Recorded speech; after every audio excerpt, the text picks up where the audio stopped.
ഹരേ രാമ രാമ രാമ ഹരേ ഹരേ ഹരേ കൃഷ്ണ കൃഷ്ണ കൃഷ്ണ ഹരേ ഹരേ. രാമായ രാമഭദ്രായ രാമചന്ദ്രായ വേധസേ രഘുനാഥായ നാഥായ സീതായ പതയേ നമഃ. കൂജന്തൻ രാമ രാമേതി മധുരം മധുരാക്ഷരം ആരുഹ്യ കവിതാശാഖാം വന്ദേ വാൽമീകികോകിലം. വാൽമീകിരിസംഭൂതരാമംഭോനിധി സംഗത ശ്രീമദ് രാമായണീ ഗംഗ പുനാതു പുനഃത്വയം. എല്ലാ ശ്രോതാക്കൾക്കും നമസ്കാരം. വിവിധ രാമായണങ്ങളെക്കുറിച്ചുള്ള പ്രഭാഷണ പരമ്പരയുടെ 136 ഘട്ടത്തിലേക്ക് പ്രവേശിക്കുകയാണ്. അയോധ്യാകാന്ഡത്തിലെ വാൽമീകി രാമായണത്തിലെ 53ഓളം സർഗ്ഗങ്ങൾ നമ്മൾ കണ്ടു കഴിഞ്ഞു. 53ാം സർഗ്ഗത്തിൻ്റെ ഒടുവിൽ സ്വയംപ്രഭയുടെ ഗുഹയിൽ നിന്ന് പുറത്ത് കിടന്ന് ഈ വാനരന്മാരൊക്കെ സമുദ്രതീരത്തെത്തിയെന്ന് കണ്ടു. ആ സമുദ്രം കടക്കാനുള്ള പ്രയാസങ്ങളൊക്കെ വിചാരിച്ചിട്ട് അവരാപ്പാട് ദുഃഖിച്ചു. അതിൽ അംഗദൻ പറഞ്ഞു, നമുക്ക് ഈ സമുദ്രം കടന്നു പോകാമെന്ന് പറഞ്ഞാൽ സാധിക്കും തോന്നുന്നില്ല. സുഗ്രീവൻ്റെ ആജ്ഞ വളരെ കഠിനവുമാണ്. നമ്മളൊരു മാസം കഴിഞ്ഞ് തിരിച്ചു പോയില്ല, സീതയൊട്ട് കണ്ടെത്തിയതുമില്ല. അതുകൊണ്ട് അദ്ദേഹം നമ്മളെ വധിക്കും. പ്രത്യേകിച്ച് എന്നോട് ആ സുഗ്രീവന് പ്രത്യേകിച്ച് ഒരു സ്നേഹമില്ല. എൻ്റെ അച്ഛനെ വധിപ്പിച്ച ആളാണല്ലോ അയാൾ. ആ ഒരു വിഷമമൊക്കെ ഇപ്പോഴും അങ്ങയുടെ ഹൃദയത്തിലുണ്ടായിരുന്നു. അതുകൊണ്ട് പറഞ്ഞു, ഞാൻ തിരിച്ചു പോകണമെന്ന് എന്തായാലും ആഗ്രഹിക്കുന്നില്ല. ഈ സമുദ്രതീരത്ത് കിടന്നിട്ട് ജീവപിടിയാണ് നല്ലത്. പ്രായോപവേശനം യുക്തം സർവേഷാം ജവനമുഖസാം തീക്ഷ്ണ പ്രകൃത്യാ സുഗ്രീവ സ്വാമിഭാവേ വ്യവസ്ഥിത ന ക്ഷമിഷ്യതി ന സർവാൻ അപരാധകൃതോഗ്യതാൻ. നമ്മളൊക്കെ അപരാധം ചെയ്തവരാണ്. എന്നോടാണ് പ്രത്യേകിച്ച് ദേഷ്യമുണ്ട് എന്നാണ് ഈ അംഗദൻ്റെ വാക്യം കൊണ്ടുവരുന്നത്. കാരണം ബാലിൻ്റെ മോനാണല്ലോ, ബാലിയെ ശത്രുവായിട്ട് കണ്ട ആളാണ് സുഗ്രീവൻ. ബാലിയെ കൊല്ലിക്കുമല്ലോ. അങ്ങനെയുള്ളതിനോട് അദ്ദേഹത്തിന് യാതൊരു തരത്തിലുള്ള സ്നേഹം ഉണ്ടാവാനിടയില്ല. പിന്നെ എന്നെ ഇപ്പോൾ യുവരാജാവായിട്ട് അഭിഷേകം ചെയ്ത് വെച്ചത് രാമൻ്റെ നിർദ്ദേശപ്രകാരമാണ്. നജാഹം യൗവരാജ്യേന സുഗ്രീവേണ അഭിഷേചിത നരേന്ദ്രാന അഭിഷക്തോസ്മി രാമേണ അക്ലിഷ്ടകർമ്മണ. എനിക്ക് അക്ലിഷ്ടകർമാവായിരിക്കുന്ന രാമൻ്റെ നിർദ്ദേശപ്രകാരം എന്നെ യുവരാജാവാക്കിയത് മാത്രമേ ഉള്ളൂ എന്നാണ്.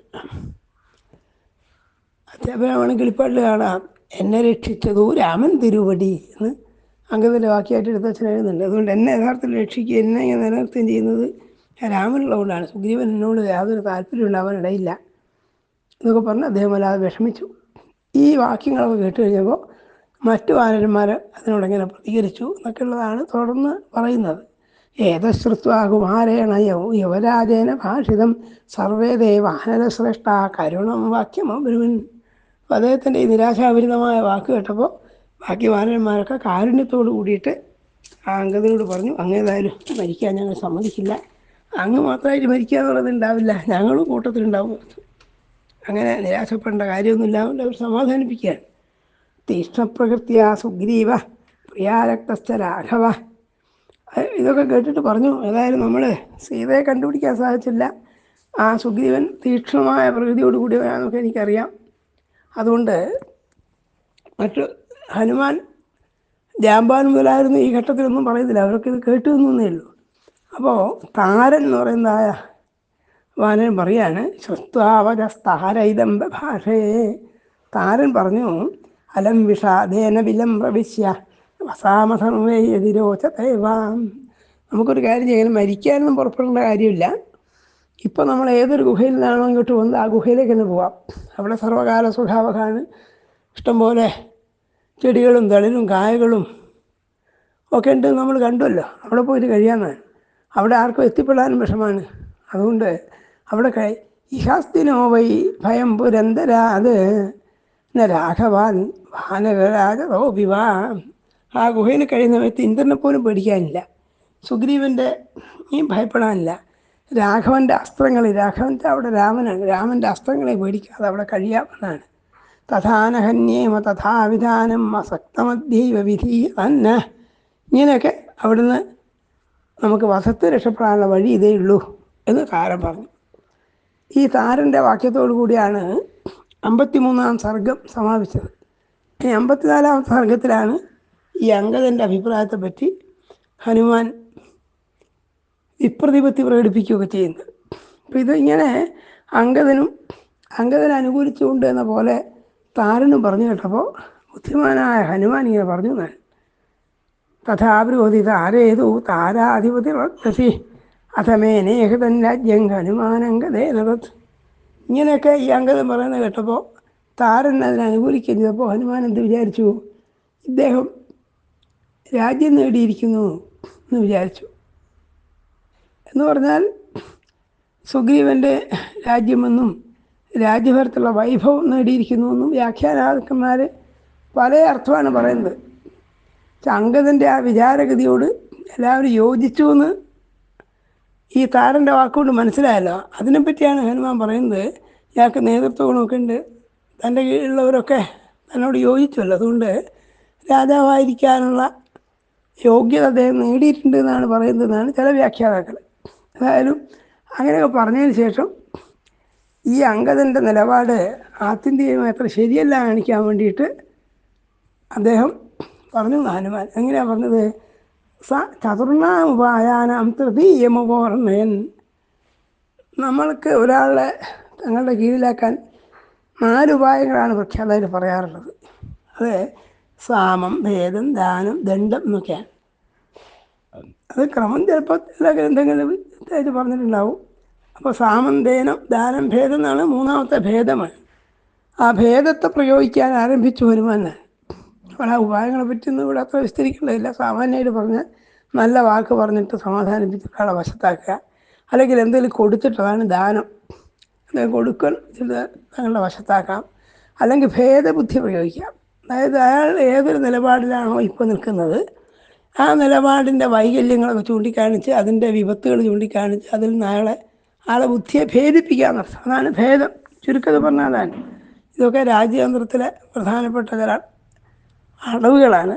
അതൊക്കെ വളരെ വിസ്തരിച്ച് വ്യാഖ്യാനിച്ചിട്ടുണ്ട്. നമ്മൾ ചുരുക്കത്തിൽ പറഞ്ഞാൽ ഭേദം പ്രയോഗിക്കാമെന്ന് പറഞ്ഞാൽ. 4ാമത്തത് ദണ്ഡമാണ്. ദണ്ഡത്തിനിവിടെ പ്രസക്തിയില്ല, കാരണം അംഗദൻ യുവരാജാവാണ്. പിന്നെ അംഗദനോട് ഹനുമദാദികൾക്ക് യാതൊരു വിരോധമില്ല, അതുകൊണ്ട് ദണ്ഡത്തിൻ്റെ പ്രശ്നമില്ല. പിന്നെയുള്ളത് 3 ഉപായങ്ങളിൽ സാമം, ദാനം, ഭേദം എന്നാണ്.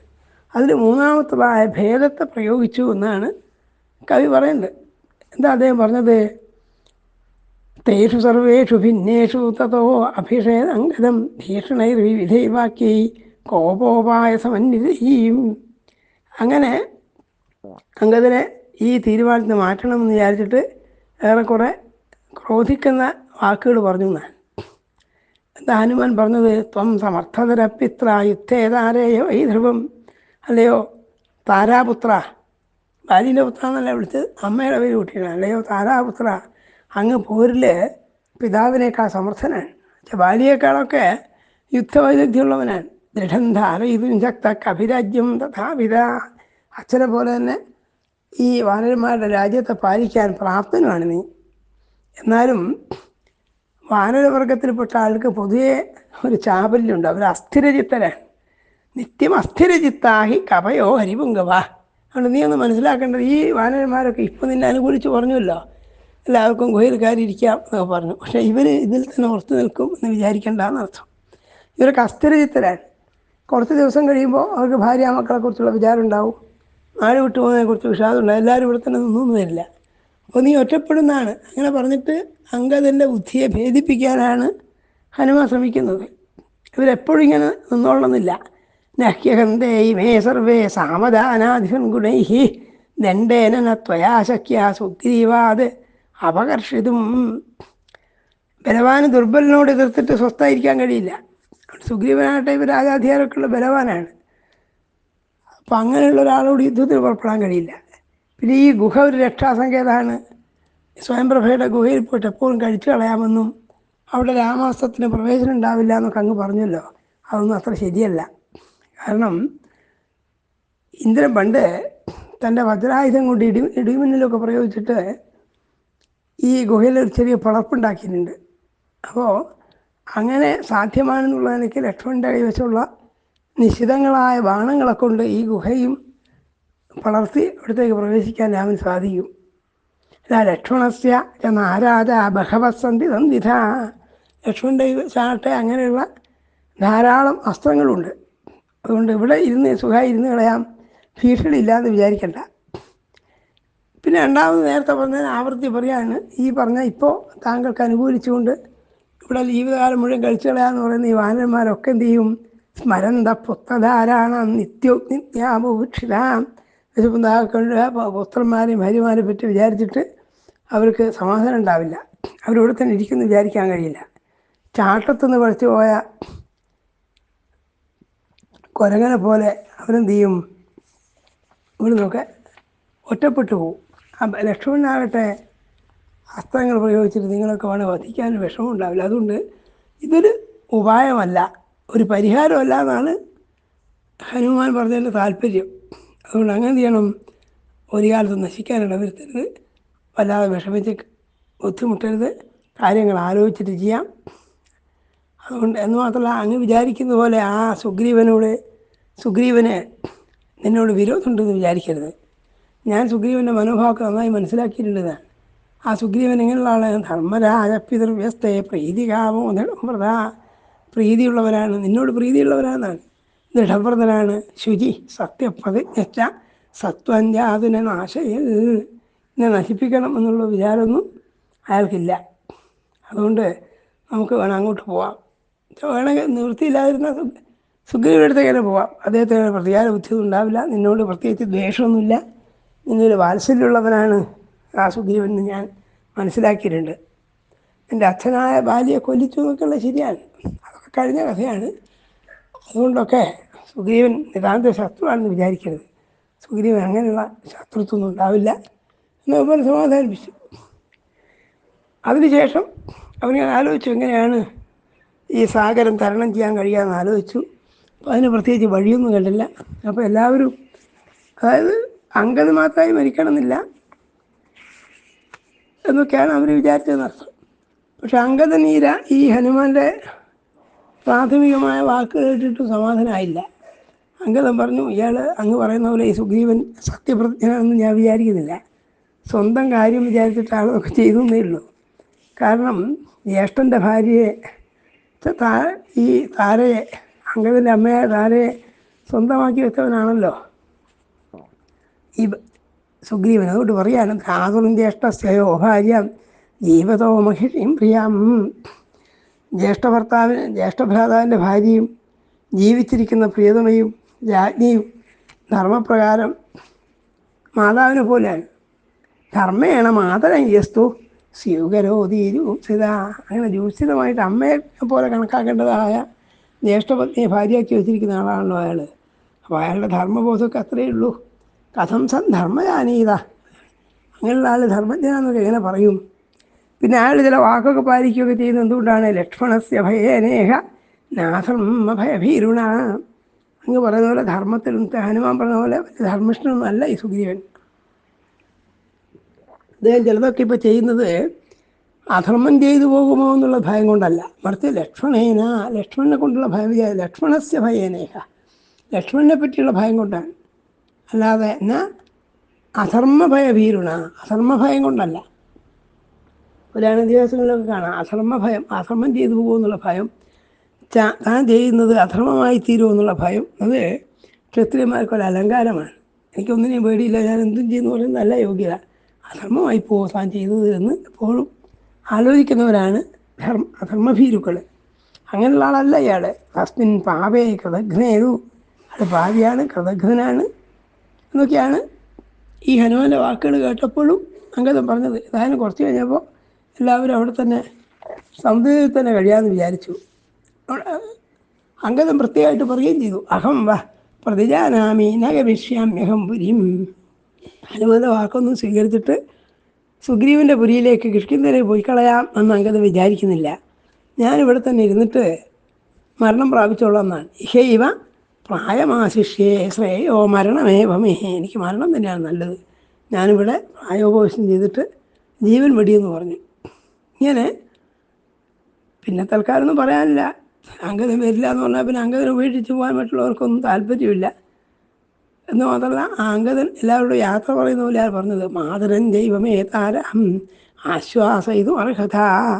മറ്റുള്ളവരൊക്കെ തിരിച്ചു പോകുമെന്നും താൻ ഇവിടെ തന്നെ കിടന്ന് മരിക്കുമെന്ന് ഉറപ്പിച്ചതിന് ശേഷം അങ്കദൻ പറഞ്ഞു, ഇതാ നിങ്ങൾ എൻ്റെ അമ്മയായ താരയെ ആശ്വസിപ്പിക്കണേ അവിടുന്ന് എൻ്റെ കാര്യങ്ങളൊക്കെ പറയണേ എന്നൊക്കെ പറഞ്ഞിട്ട് വിവേചത അംഗതോ ഭൂമോരുതൻ ദർഭേഷു ദുർമുഖാം, പ്രസന്നമല്ലാത്ത മുഖത്തോട് കൂടിയിട്ട് ദർഭ വിരിച്ച് കടൽത്തീരത്ത് കിടന്നു. മരിക്കാനൊക്കെ ഉള്ളത്, അത് ആഹാരപാനീയങ്ങളൊന്നും സ്വീകരിക്കാതെ മരിച്ചു കൊള്ളാം, അതാണ് പ്രായോപവേശം.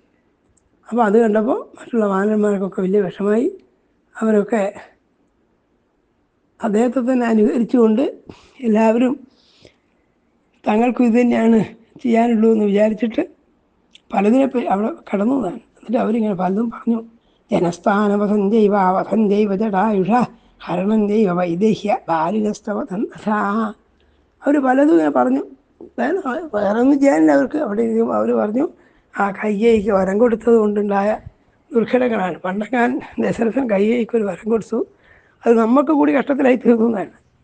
കാരണമായ സംഗതി പണ്ടൊക്കെ നടന്നതാണ്. അതിൻ്റെ കാര്യമായിട്ട് നമ്മൾ എന്ത് ചെയ്യുന്നു, ഇങ്ങനെ മരണത്തിലേക്ക് അടുക്കാൻ പോവുകയാണ്. പിന്നെ അവർ ആ സംഭവങ്ങളൊക്കെ ആലോചിച്ചു.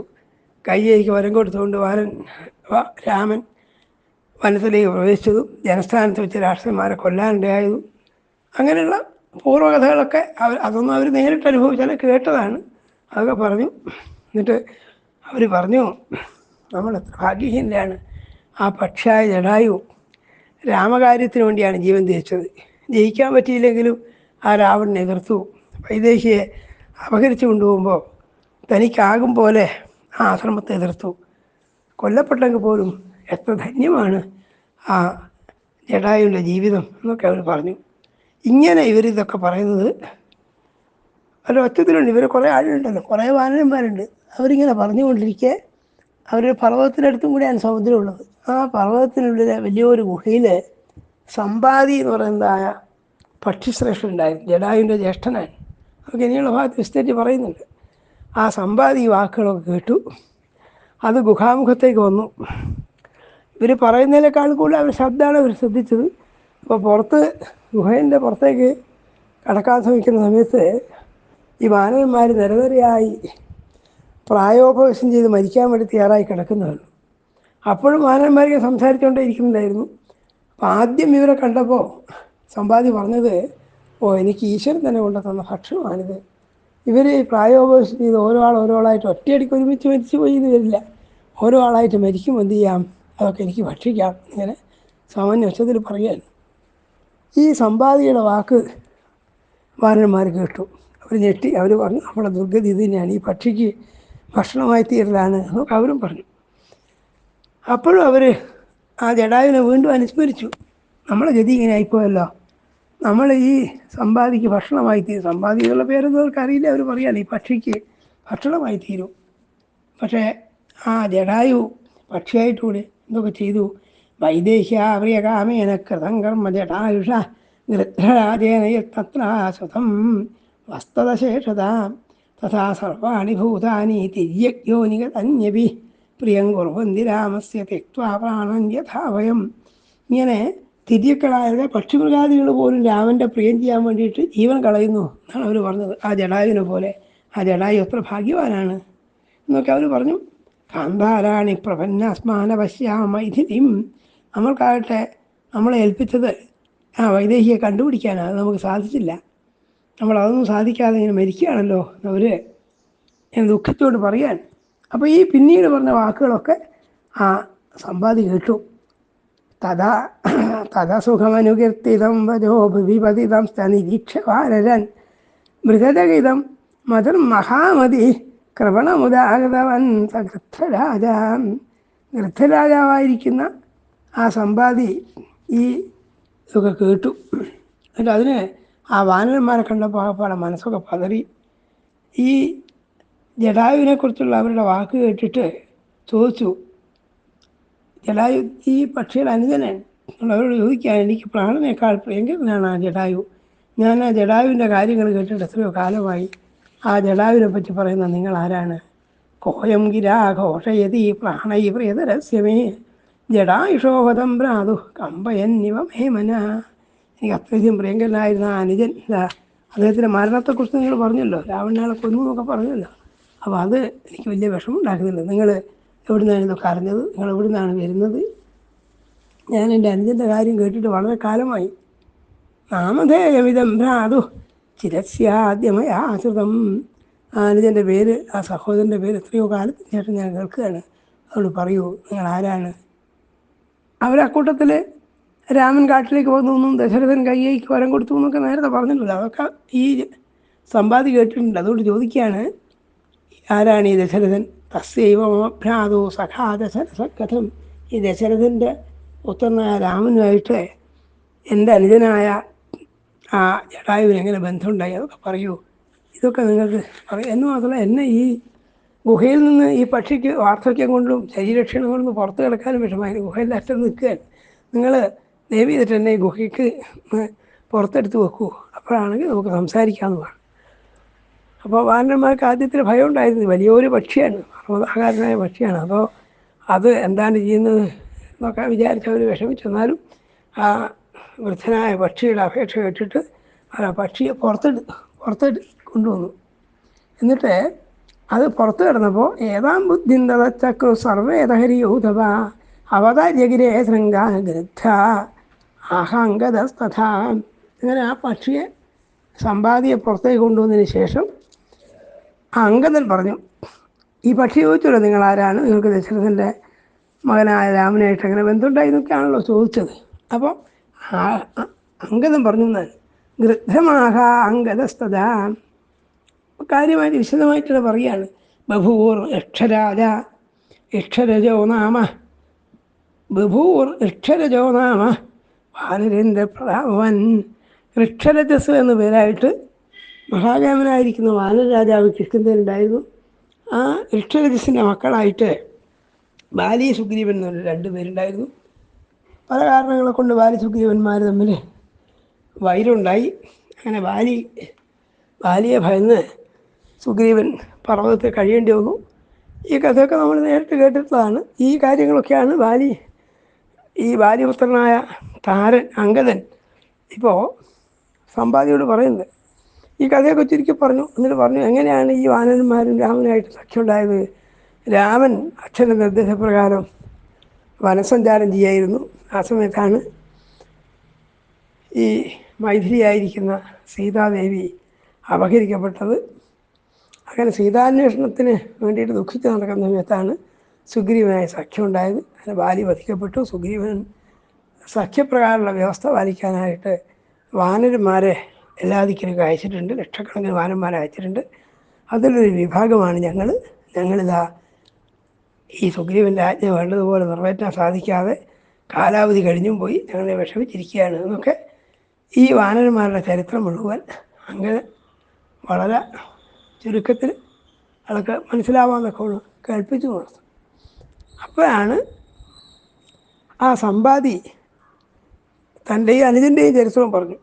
ഞങ്ങൾ സഹോദരന്മാരായിരുന്നു. പണ്ട് ഞങ്ങൾ മത്സരിച്ച് സൂര്യമണ്ഡലം വരെ പറക്കാൻ വേണ്ടി ഉദ്യമിച്ചു. അങ്ങനെ ഒരാൾ വെറുതെ വാശിക്ക് വേണ്ടി പറന്ന് മേലോട്ട് കയറിയപ്പോൾ ആ സൂര്യൻ്റെ അതികഠിനമായ രശ്മികളേറ്റിട്ട് എൻ്റെ അനുജനായ ജടായുവിൻ്റെ ചിറകുകൾ കരിഞ്ഞു പോകുന്നു കണ്ടിട്ട് ജടായുവിന് ആപത്ത് പറ്റിയതെന്ന് വിചാരിച്ചാൽ ഞാൻ ആ ജടായുവിനേക്കാളും മേലെ പറന്നു. അയാൾക്ക് തണലേക്കൊണ്ട് പറന്നു. എൻ്റെ ചിറകാകട്ടെ ആ സൂര്യരശ്മിയുടെ തീവ്രത കൊണ്ട് കരിഞ്ഞു പോയി. ഞാൻ വിന്ധ്യപർവ്വതത്തിൽ വീണു. പക്ഷികൾക്ക് പക്ഷം ചിറകാണല്ലോ ബലം. ചിറകില്ലായിരുന്നു. ഞാൻ അവിടെ വീണു. പിന്നെ എത്രയോ കാലം കഴിഞ്ഞു, നൂറ്റാണ്ടുകൾ കഴിഞ്ഞു. എനിക്ക് അനുജനെ പറ്റി പിന്നീട് ഒരു വിവരം ഉണ്ടായില്ല. എൻ്റെ ഈ ചിറക് കരിഞ്ഞു പോയതുകൊണ്ട് എനിക്ക് ബുദ്ധിമുട്ടുണ്ടായി. പക്ഷേ ഈ നിശാചരൻ എന്ന് പറയുന്നത് ആരും മഹർഷിയുടെ അനുഗ്രഹം ഉണ്ടായി. അദ്ദേഹം പറഞ്ഞു, ജടായു നീ നല്ല സമ്പാദി, നീ പരിഭ്രമിക്കേണ്ട കാര്യമില്ല. വളരെക്കാലം കഴിയുമ്പോൾ സീതാന്വേഷണത്തിന് വേണ്ട വാനരന്മാരെ നീ കണ്ടുമുട്ടും നോക്കാമെന്ന് പറഞ്ഞിരുന്നു. അതാണിപ്പോൾ വന്നു ചേർന്നത്. അതുകൊണ്ട് നിങ്ങൾ എന്നെ കടത്തീരത്തേക്ക് കൊണ്ടുപോകും. അപ്പോൾ ഈ ചിറക് മുളച്ചു കഴിഞ്ഞില്ല. ഈ വിവരങ്ങളൊക്കെ പറയുമ്പോൾ ചിറക് മുളയ്ക്കുമെന്നാണ് മഹർഷി ഇദ്ദേഹത്തെ ഈ സമ്പാദി അനുഗ്രഹിച്ചിട്ടുള്ളത്. അതുകൊണ്ട് ഞാൻ അനുജന് വേണ്ടി ബലിതർപ്പണങ്ങളൊക്കെ ചെയ്യട്ടെ, ഉദയക്രിയ ചെയ്യട്ടെ എന്ന് പറഞ്ഞു. വാനരന്മാർ ആ സമ്പാദി എടുത്ത് കടൽക്കരയ്ക്ക് കൊണ്ടുവച്ചു. വെള്ളത്തിനടുത്ത് സമീപിക്കാവുന്ന രീതിയിൽ വെച്ചു. അതൊക്കെ ചെയ്തു. അതിനുശേഷം ആ സമ്പാദി പറഞ്ഞു, ഈ കടലിനപ്പുറത്തേക്കാണ് ലങ്ക, അവിടത്തേക്കാണ് കൊണ്ടുപോയിട്ടുള്ളത്. പക്ഷികൾക്ക് വളരെ ദൂരെ കാണാൻ കഴിയുന്നതാണ്. ഇയാൾ ഗൃദ്ധരാജനാണ്. അതുകൊണ്ട് ഞാനതൊക്കെ മനസ്സിലാക്കിയിട്ടുണ്ട്. നിങ്ങൾക്ക് നല്ലത് വരട്ടെ. നിങ്ങൾ എങ്ങനെയാണോ സമുദ്രം തരണം ചെയ്യാൻ സാധിക്കുക അതിനെപ്പറ്റി ആലോചിക്കൂ എന്ന് പറഞ്ഞു. അപ്പോഴേക്ക് ആ സമ്പാദിക്ക് ചിറകുകളൊക്കെ മുളച്ചു വന്നു. മഹർഷിയുടെ അനുഗ്രഹം പോലെ ഈ രാമൻ്റെ അനുയായികളായ രാമകാര്യത്തിന് വേണ്ടി ഇറങ്ങിത്തിരിച്ച, രാമകാര്യത്തിന് വേണ്ടി സീതാന്വേഷണത്തിന് പുറപ്പെട്ട ഈ വാനരന്മാർക്ക് ഇങ്ങനെ വാക്സഹായം, വാക്ക് പറഞ്ഞിട്ടുള്ള സഹായം, വേറൊരു സഹായവും പക്ഷേ ചെയ്യാൻ സാധിക്കുമായിരുന്നില്ല. ഈ വാക്കുകളൊക്കെ പറഞ്ഞു.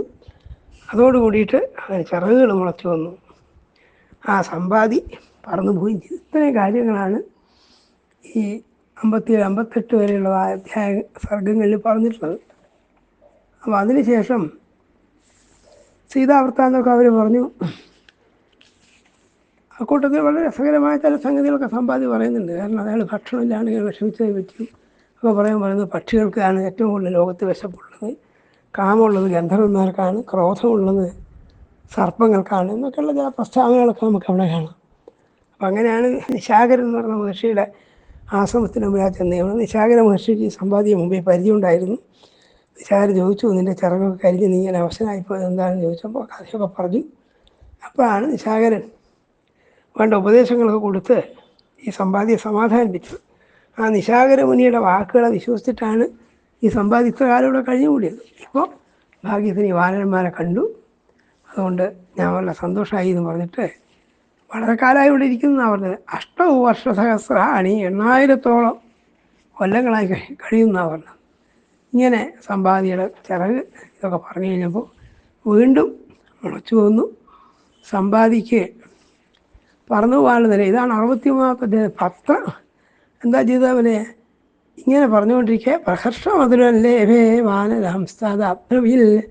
എന്താ ഉണ്ടായത് അവർക്ക്? ഉൽപ്പേതുസ്തദാ പക്ഷോ സമക്ഷം വനധാരിണാം സദൃഷ്ട്വാസ്വം തനും പക്ഷൈരും ഉദ്യതൈരരുണച്ഛതൈ. വാനന്മാർക്ക് ഉപദേശം കൊടുത്തു കഴിഞ്ഞപ്പോൾ അതിൻ്റെ ചിറകുകളുണ്ടാകും മുളച്ചു വന്നു. ഈ അത്ഭുതം ആ വാനന്മാരൊക്കെ കണ്ടു. സദൃഷ്ട്വാദം പ്രഹർഷമധുരല്ലേ ഭേ വാനരാംസ്തേദം ബ്രവിൽ. ഈ അത്ഭുതകരമായ പണ്ട് ഇല്ലാതെ കരിഞ്ഞു പോയ ചിറകുകൾ വീണ്ടും വന്നപ്പോൾ അത്ഭുതത്തോടു കൂടിയിട്ട് വാനന്മാരോട് പറഞ്ഞു, ആ നിശാകര മഹർഷിയുടെ അനുഗ്രഹീത ഇപ്പോൾ ഫലവത്തായിരിക്കുന്നു. മഹാത്മാക്കളുടെ വാക്കുകൾ ഒരിക്കലും വെറുതെ ആയി പോകില്ലല്ലോ. നിങ്ങൾക്കെല്ലാ മേന്മയുണ്ടാവട്ടെ. നിങ്ങൾ സാധിക്കും പോലെ ശ്രമിച്ചിട്ട് സമുദ്രം കടക്കുമെന്ന് അനുഗ്രഹിച്ചിട്ട് പക്ഷലാഭോമമായം വാ വിദ്ധി പ്രത്യേകാരക ഇത്യുക്വാതാൻ ഹരീൻ സർവാൻ സമ്പാദിപ്പതഗോത്തമ എന്നൊക്കെ പറഞ്ഞിട്ട് നിങ്ങൾക്ക് കാര്യസിദ്ധി ഉണ്ടാവുമെന്നൊക്കെ പറഞ്ഞതിന് ശേഷം അത് പറന്നു പോവുകയും ചെയ്യുന്നതാണ്. വാനന്മാർ ഈ വാക്കുകളും ആ സമ്പാദിയുടെ പോക്കും നോക്കിയിരുന്നു എന്ന് പറഞ്ഞിട്ടാണ് ഈ 63 സർഗങ്ങൾ കഴിഞ്ഞത്. ഇനി എങ്ങനെയാണ് ഈ കടൽ തരണം ചെയ്യേണ്ടത്? 100 യോജനയുള്ളതാണ്. അപ്പോൾ എങ്ങനെ സാധിക്കുന്നതിനെക്കുറിച്ച് അവർ ഗാഠമായി ചർച്ച ചെയ്യുന്നതും ഒടുവിൽ ഹനുമാൻ സമുദ്രതരണത്തിന് ഉദ്യുക്തനായി പുറപ്പെടുന്നതൊക്കെയാണ് ഇനിയുള്ള ഭാഗങ്ങൾ. അതൊക്കെ തുടർച്ചയായിട്ട് അടുത്ത ഭാഷയിൽ കേൾക്കാം. തൽക്കാലം ഇവിടെ ഉപസംഹരിക്കുകയാണ്. എല്ലാവർക്കും നമസ്കാരം.